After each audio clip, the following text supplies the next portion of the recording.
गोवा का एक शांत और कम पहचाना बीच, जहां टूरिस्ट कम, लहरें ज्यादा आती थीं। उस दिन शाम की हल्की हवा और सूरज की आखिरी किरणें रेत पर गिर रही थीं। मायरा दिल्ली से भागी हुई सी खुद से मिलने आई थी। कॉलेज खत्म हो चुका था और दुनिया में कोई ऐसा नहीं था जिससे वो कह सकती मैं थक गई हूं। समंदर की लहरें उसकी बातें सुनती थीं। उसका मन ठहरा था और उसकी निगाहें भी। हाथ में एक किताब थी, लेकिन ध्यान बार बार पानी में जा रहा था।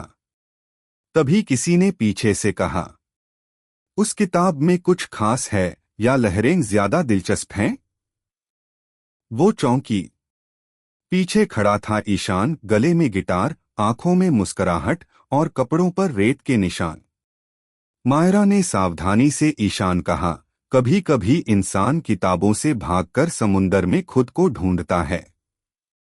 ईशान ने बैठते हुए मायरा से कहा, और कभी कभी कोई अजनबी उसकी तलाश में आवाज बनकर आ जाता है। दोनों एक ही किनारे पर, एक ही आसमान के नीचे, लेकिन बिल्कुल अलग दुनिया से। पर किसी जादू जैसा था, जैसे दो अधूरे इंसान एक ही वक्त पर एक दूसरे को ढूंढते हुए उसी बीच पर आ गए हों। उस शाम बहुत बातें नहीं हुईं, लेकिन एक मुस्कान दोनों के दिलों में रह गई। अब हर दिन मायरा उसी समय आती, उसी चट्टान पर बैठती और कुछ ना कुछ ईशान से कह देती।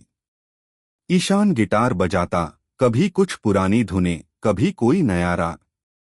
एक दिन ईशान ने मायरा से कहा, तुम्हारी आंखों में एक अधूरी धुन है।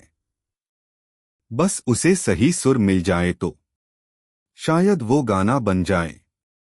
मायरा ने हंसते हुए, शायद मैं ही तुम्हारी अधूरी कविता हूं। और फिर खामोशी। पर उस खामोशी में जो कहा गया, वो किसी भी शेर से ज्यादा रोमांटिक था। एक दिन समुंदर में तेज लहरें थीं। लोग कम थे। मायरा आई, पर इस बार उसकी आंखें उदास थीं। ईशान ने पूछा, क्या हुआ? मायरा ने धीरे से कहा, कभी कभी लगता है प्यार जैसी कोई चीज होती ही नहीं, ये बस कहानियों में अच्छा लगता है। ईशान कुछ देर खामोश रहा, फिर अपना गिटार उठाया और एक नई धुन छेड़ी। तू लहर है, मैं किनारा। तू चले तो मैं ठहरा ना रह पाऊं। तू मुस्कराए तो मैं सांस लूं। मायरा की आंखें भर आईं। ईशान ने धीरे से कहा, अगर तुम कहो तो इस कहानी को असल बना दूं। वो पहली बार उसकी आंखों में देखकर मुस्कराई, और उस मुस्कान ने कहानी शुरू कर दी। अब वे सिर्फ अजनबी नहीं थे, वे एक दूसरे की जरूरत बन चुके थे। हर दिन उनका प्यार गहराता जा रहा था। वो साथ रेत पर चलते थे, चाय की दुकान पर लड़ते थे, किसे पैसे देने हैं। गिटार और कैमरा, एक धुन, एक फ्रेम, एक प्यार। एक दिन ईशान ने कहा, मायरा, तुम मेरी हर अधूरी धुन को पूरा करती हो। तुम्हारे बिना मैं बस राग हूं, मगर तुम मेरे सुर हो। मायरा ने धीरे से कहा, और तुम मेरे डर के पार पहला इंसान हो जिस पर मुझे भरोसा है। प्यार कोई भारी शब्द नहीं होता मायरा, ये बस वो लम्हा होता है जब हम किसी के साथ खुद को खोते नहीं, बल्कि पा लेते हैं। उसने कोई जवाब नहीं दिया, सिर्फ सिर झुकाकर उसकी उंगलियों को अपनी उंगलियों में फंसा लिया। और समंदर गवाह बना, एक प्रेम कहानी की शुरुआत का।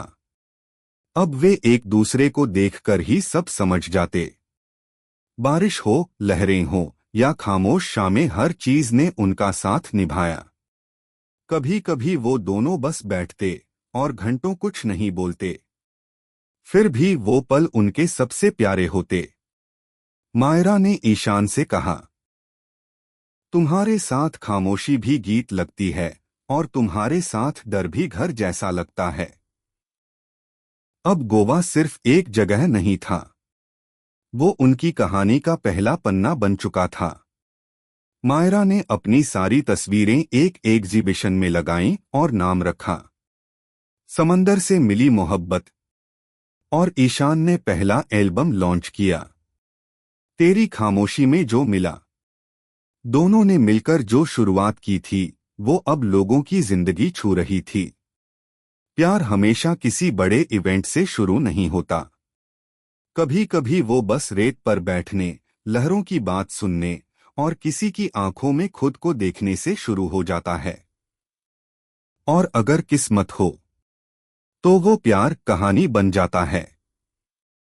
अगर आपको ये कहानी दिल से छू गई हो तो वीडियो को एक प्यारा सा लाइक दीजिए और हमारे चैनल को जरूर सब्सक्राइब कीजिए ताकि ऐसी और भी रोमांटिक कहानियां आपसे कभी दूर ना जाएं। कमेंट में बताइए, क्या कभी आपके प्यार की शुरुआत भी ऐसे किसी सफर या समंदर के किनारे हुई थी? मिलते हैं अगली कहानी में, तब तक के लिए प्यार बांटिए, कहानियां सुनिए।